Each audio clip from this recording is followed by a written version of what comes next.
실제 결제한 금액이 아닌 할인 전 판매가를 결제 수수료 부과의 기준으로 삼는다는 게 도대체 어느 나라 법입니까? 그동안 공정위는 뭐 했을까요? 왜 이제야 이런 조치를 한 걸까요? 수수료 문제, 노출거리 제한, 정산 보류 같은 불공정한 구조는 이미 오래전부터 현장에 있었습니다. 자영업자들은 계속 이야기를 했고 데이터로도 사례로도 충분히 드러났습니다. 공정위는 정말 몰랐을까요? 만시지탄이란 말이 있습니다. 때가 너무 늦었음을 아쉬워하는 탄식입니다. 지금의 자영업 현실을 잘 보여주는 것 같습니다. 불공정한 구조 속에서도 묵묵히 버티며 언젠가는 바뀌겠지 하고 하루하루를 이어온 분들이 많습니다. 공정거래위원회의 이번 조치는 그 오랜 기다림에 제대로 된 답은 아닙니다. 하지만 늦었더라도 잘못된 것을 하나씩 바로잡기 시작했다는 점에서 의미가 있습니다. 배달의민족과 쿠팡이츠 두 플랫폼의 불공정 약관을 바로잡은 공정위의 이번 발표 내용을 같이 살펴보도록 하겠습니다.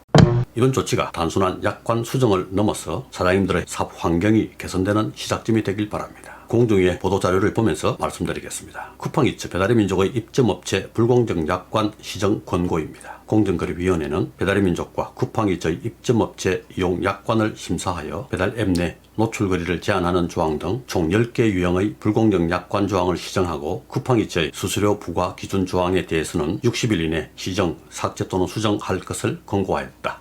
불공정 약관 조항 유형을 보여줍니다. 11개 조항입니다.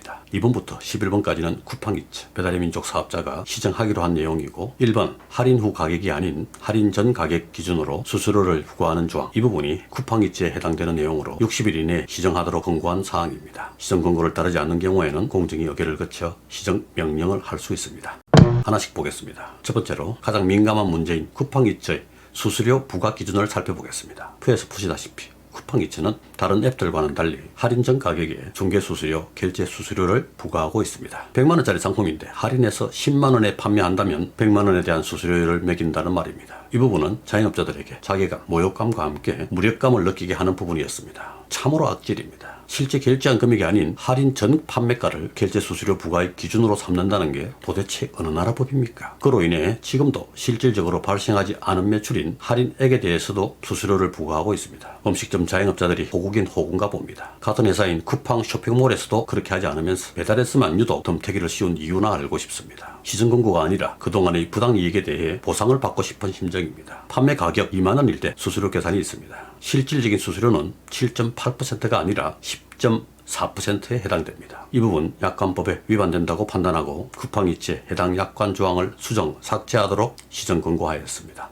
두 번째는 사장님 매출에 직접적인 영향을 미치는 노출거리 제한 문제입니다. 2번부터 5번까지 쿠팡이츠, 배민 모두 해당되는 내용입니다. 비가 오거나 주문이 몰리는 시간대에 플랫폼이 임의로 배달 가능 지역을 축소해 왔습니다. 더 큰 문제는 이러한 변경 사항을 사장님께 전혀 알리지 않았다는 점입니다. 매출이 갑자기 줄어들어도 주문이 갑자기 없어도 그 이유조차 파악할 수 없었던 것입니다. 공정위는 입점업체의 예측 가능성을 심각하게 침해했다고 지적하며 다음과 같이 개선하도록 지시했습니다. 첫째, 노출거리 제한 사유를 구체적으로 명시할 것. 둘째, 매출에 중대한 영향을 미치는 경우 반드시 개별 통제할 것. 특히 배민의 경우 가게배달까지 플랫폼이 임의로 거리 조정을 할 수 있도록 한 조항을 입점업체의 책임 영역을 부당하게 침해한다며 완전히 삭제하기로 했습니다. 이 부분도 첫 번째 항목과 함께 말이 많았습니다. 툭하면 노출거리 제한의 배달 지역 축소입니다. 왜 이리 주문이 없지 하고 보면 그리 되어 있습니다. 배민은 감당 못할 짓을 왜 하는지 모르겠습니다. 가게 배달은 가게에서 배달하는데 왜 플랫폼에서 관여하는지 정말 모르겠습니다. 그리고 왜 4km로 배달 반경을 제한하는지 이유가 뭘까요? 아시는 분 댓글로 설명 좀 부탁드립니다. 가게 배달은 배민 배달의 백업 보충용이라 그렇습니까?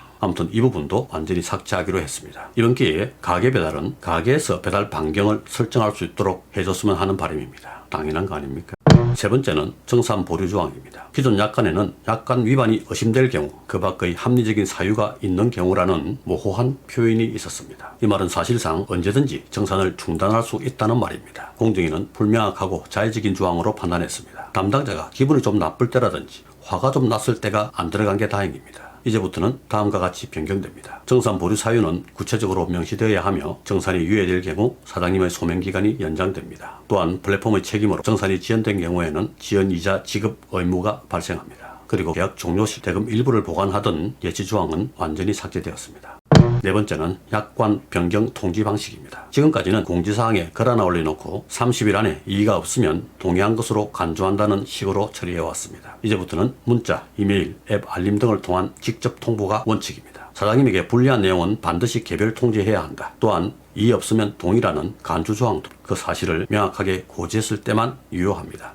다섯 번째는 책임 회피 조항입니다. 그동안 배달 앱 플랫폼은 배송 문제, 고객 불만, 원산지 표기 오류 등 거의 모든 문제를 업주의 책임으로 전가해 왔습니다. 이제는 달라집니다. 플랫폼의 고의나 과실이 인정되면 법적 책임을 져야 합니다. 즉 고의나 중대한 과실이 없는 경우에만 면책 가능하도록 면책 범위가 명확하게 제한됩니다. 여섯 번째는 리뷰 삭제 절차입니다. 쿠팡 이츠에 해당되는 내용입니다. 이 조항 리뷰 삭제 절차 문제는 고객에게 해당되는 부분입니다. 내용 읽어보시기 바랍니다. 배달 거지 등 블랙 컨슈머의 문제가 더 크게 부각되는 요즘 이런 건 그리 안 해도 되는데 답답합니다. 쿠팡 이츠는 블라인드 처리도 되는 적이 없더만 그런 거는 배민 보고 좀 비우면 좋겠습니다. 일곱 번째는 광고 환불 기한입니다. 쿠팡 이츠는 광고료는 집행 후 6개월 이내에만 환불 가능이라고 명시했습니다. 하지만 법적으로 상사채권 소멸시효는 5년입니다. 공정위는 6개월 제한은 권리 행사 기간을 부당하게 단축시킨 것이라며 해당 조항을 완전히 삭제했습니다. 여덟 번째는 보상 의무 조항입니다. 주문 취소가 발생하면 판매 금액의 10%,